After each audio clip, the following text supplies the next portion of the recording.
கர்த்தருடைய பரிசுத்த நாமத்திற்கு மகிமை உண்டாவதாக.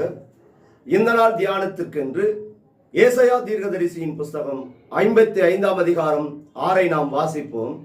கர்த்தரை கண்டடையத்தக்க சமயத்தில் அவரை தேடுங்கள், அவர் சமீபமாய் இருக்கையில் அவரை நோக்கி கூப்பிடுங்கள். இங்கே வேதம் சொல்லுகிறது, கர்த்தரை கண்டடையத்தக்க சமயத்தில் நாம் என்ன பண்ணணுமா? தேடணுமா? தேவனை தேடுகிற சமயம் எது? இங்கே வேதத்திலே நாம் பார்க்கிறோம், அதிகாலை வேளையிலே எவன் ஒருவன் என்னை தேடுகிறானோ தேடுகையிலே என்னை கண்டடைவான் என்று சொல்லி இங்கே வேதத்திலே நாம் பார்க்கிறோம்.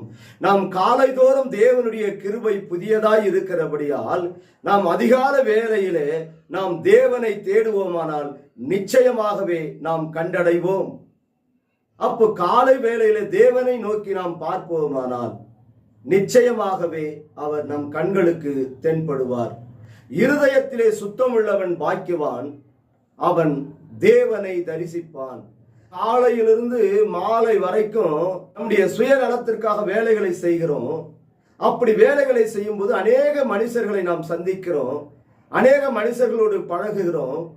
அப்படி பழகும் போது மற்றவர்களால் வருகிற உபத்திரத்து நிமித்தமாய் நம் இருதயமானது மனவேதனை துக்கம் அடையும் போது இருதயத்துக்குள்ளே ஒரு மனம் வராது, இருதயத்துக்குள்ளே கேடான சிந்தனைகள் வரும். அந்த கேடான சிந்தனை வரும்போது நாம் தேவ சமூகத்தில் போய் அமர்ந்து கர்த்தரை நோக்கி ஜெபம் செய்யவும் முடியாது, தேவ சமூகத்தில் விண்ணப்பங்களை நாம் ஏறெடுக்கவும் முடியாது. நாம் இரவு வேளையிலே தூங்கி அதிகாலை வேளையிலே எழுந்து நாம் தேவ சமூகத்திலே அவரை தேடுவோமானால் நம்முடைய இருதயமானது சுத்தமாய் இருக்கும். எந்த ஒரு காரியங்களை குறித்து அது சிந்தித்து இருக்காது. எந்த ஒரு துன்மார்க்க சிந்தையோ தேவனுக்கு பிரியமில்லாத பாவ அக்கிரமமோ அது இருதயத்திலே நிறைந்திருக்காது. அப்படி இருக்கும்போது நாம் காலை வேளையிலே அவருடைய கிருபை புதியதாய் இருக்கிறபடியால் தேவ சமூகத்திலே அமர்ந்து தேவனை நோக்கி முழு இருதயத்தோடும் முழு பலத்தோடும் முழு ஆத்மாவோடும் அவரை நாம் தேடுவோமானால் நிச்சயமாகவே நாம் கண்டடைவோம்.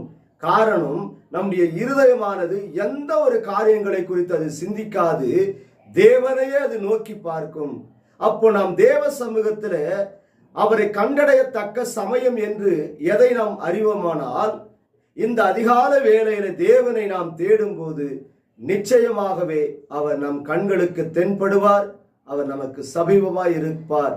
அப்பொழுது நாம் தேவ சமூகத்திலே நம்முடைய சஞ்சலங்களை குறித்து, நம்முடைய வேதனைகளை குறித்து, நம்முடைய துக்கங்களை குறித்து, நம்முடைய கண்ணீரை குறித்து, நமக்கு வந்திருக்கிற பாடுகளை குறித்து நாம் தேவ சமூகத்திலே கண்ணீரோடு நாம் ஜெபம் செய்வோமானால் கண்ணீரோடு விதைக்கிறவன் கம்பீரத்தோடு அறுப்பான் என்று சொன்ன அந்த தேவ திருவசனம் நம் வாழ்க்கையிலே நிறைவேறும்.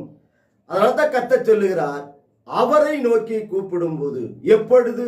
அதிகாலை வேளையிலே அவரை நோக்கி நாம் பார்க்கும் போது நிச்சயமாகவே தேவனை பார்த்த முகங்கள் வெட்கப்பட்டு போவதில்லை. என் நாமம் தரிக்கப்பட்ட என் ஜனங்கள் ஒருபோதும் அவர்கள் வெட்கப்பட்டே போனதில்லை. அதிகாலை வேளையிலே தேவனை தேடுவோம், கண்டடையத்தக்க சமயத்திலே நாம் கண்டடைவோம். அவரை நோக்கி நாம் கூப்பிடும் போது நம் கூப்பிடுதலுக்கு நிச்சயமாகவே கர்த்தர் பதில் கொடுப்பார். தலைகளை தாழ்த்தி நாம் தேவ சமூகத்திலே ஜெபம் செய்வோமா? சோத்திரிக்க நன்றியோடு துதிக்கிற ஆண்டவரே, கிருபை நிறைந்த மகா இரக்கமுள்ள பரிசுத்தரே, கர்த்தரை கண்டடையத்தக்க சமயத்தில் அவரை தேடுங்கள், அவர் சமீபமாய் இருக்கையில் அவரை நோக்கி கூப்பிடுங்கள் என்று சொன்னீரே.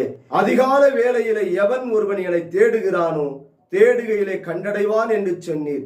காலைதோறும் உமது கிருபை புதியதாய் இருக்கிறபடியால் உமது கிருபையினாலே ஏசப்பா என்னை நிரப்பும், உம்முடைய கிருபை எப்பொழுதும் என்னை சூழ்ந்திருக்கட்டும் என்று சொல்லி இந்த வார்த்தைக்காக ஜெபம் செய்கிற ஒவ்வொரு பிள்ளைகளை பலப்படுத்தும் ஆசீர்வதியும். இயேசுவின் நாமத்தில் ஜெபிக்கிறோம், ஜீவனும் பலனும் உள்ள எங்கள் நல்ல தகப்பனே, ஆமென்.